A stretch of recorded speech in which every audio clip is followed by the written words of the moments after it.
ಎಲ್ಲರಿಗೂ ನಮಸ್ಕಾರ ಸ್ನೇಹಿತರೆ.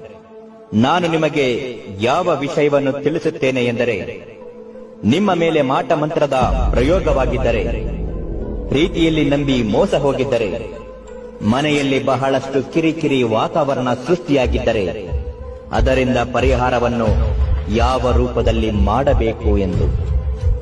ಅದಕ್ಕಾಗಿ ಇರುವುದು ಈ ಅಘೋರ ನಾಗ ಸಾಧುಗಳ ವಿಧಿವಿಧಾನಗಳ ಮಹಾಪೂಜೆಯ ತಂತ್ರ ಮತ್ತು ಇದರಿಂದ ಫಲ ಹೇಗೆ ಸಿಗುತ್ತದೆ.